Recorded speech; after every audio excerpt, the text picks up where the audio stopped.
Pinas. Ayan po, kasama ko ngayon si Boy Kwek Kwek, si Robert. Punta kami ngayon sa isang lugar dito sa Bato. Diba Bato to? COTMON. Ayan, COTMON Falls, Pinas. So nandito na po tayo. Ito po yung mga nagbabantay sa papuntang COTMON Falls. Si Nanay. Ano po pangalan mo, Nay? Janet Abitan Butyan. Maraming salamat po sa accommodation po ninyo. Si Tatay po. Si Tatay Jimmy. So maraming salamat po. So pumunta po kayo dito sa COTMON Falls, Barangay COTMON, sa Bato po ito na po.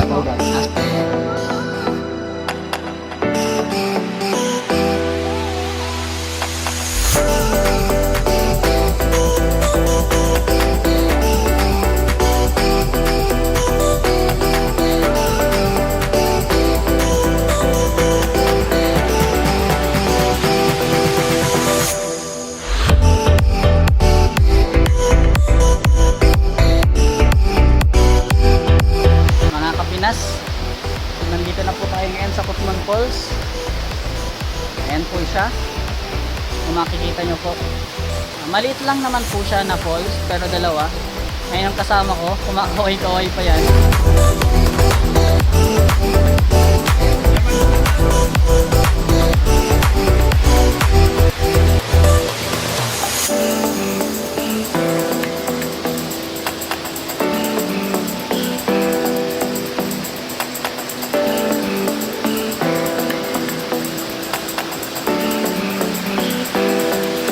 Tayo sa dugdug.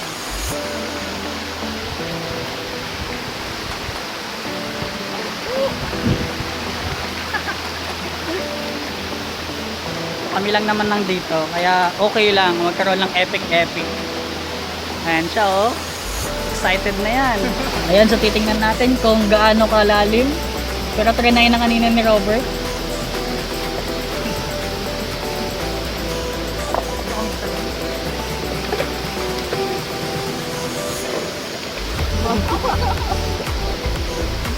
Ganito lang naman siya kababaw, pero habang lumalayo ka,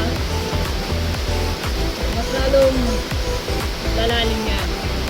Para malamig yung tubig, hindi pa kakayanin.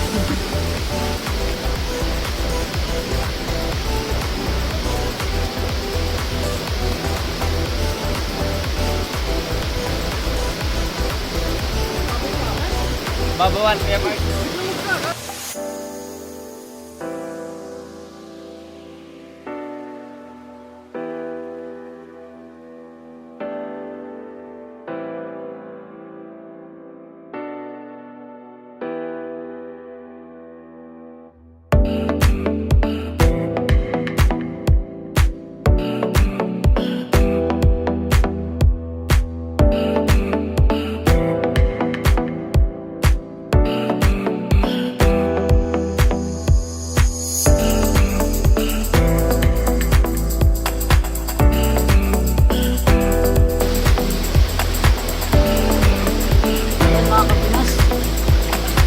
Yung tubig medyo malalim sa bandang gitna, kaya kailangan natin umako ng konti.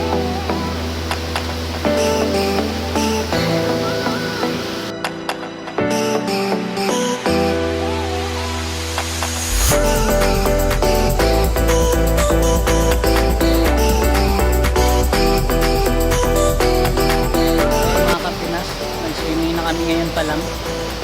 Maganda siya, malamig yung tubig. Nandun yung kasama ko. Kinakabahan daw siya. Natatakot tumalon. Sabi nung nag-tour guide sa amin, malalim daw dun sa may part ng may falls. Kasi umaabot daw ng isang bahay yung height niya. So, ibig sabihin malalim siya masyado. Kaya titingnan na lang natin yung kasama kong tatalon, kaso natatakot pa daw siya.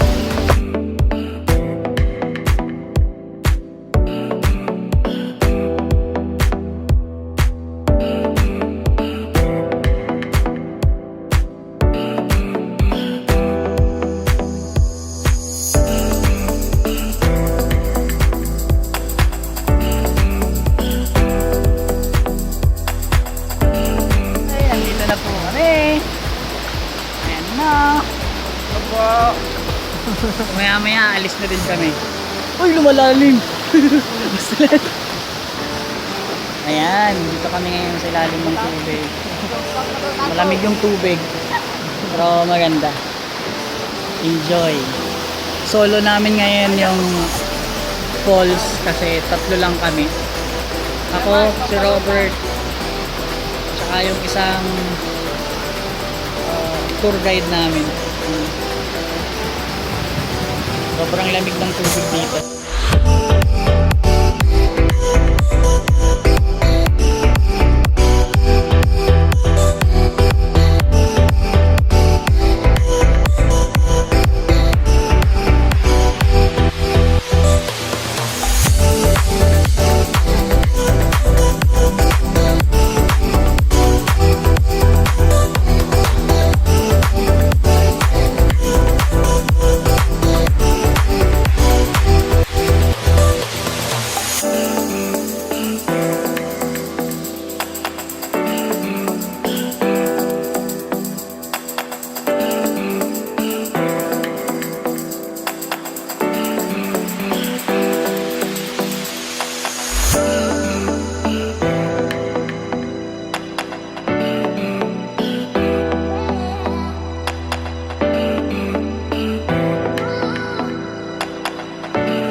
Tumalon ako galing sa falls na yan kanina. Sobrang lalim pala ng tubig.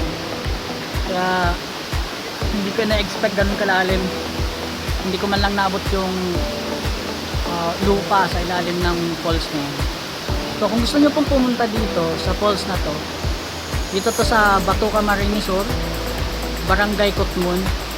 So medyo malayo lang sa syudad ng Bato. Dadaan lang kayo sa nabua papuntang balatan. Doon nyo makikita. Dire-diretso lang kayo. Kung hindi nyo gaano alam yung daanan, pwede naman kayo magtanong-tanong. So kilala naman tong falls na to dito sa Bato. So maganda siya, simple. Kung gusto mo ng nature, so dito ka pumunta sa Barangay COTMON dahil makikita mo ang scenery ng COTMON Falls. Mga kapinas, aalis na po kami, babalik na kami sa Iriga. So bago matapos yung vlog na to, ito yung pinakaunang travel vlog ko. Kasama ko si Robert, ang boy kwek-kwek ng Iriga. And so wag niyo pong kakalimutan na please like and subscribe my channel. At sa susunod na vlog po namin, isasama ko pa rin si Robert. Abangan nyo po, Ligao City destination po namin.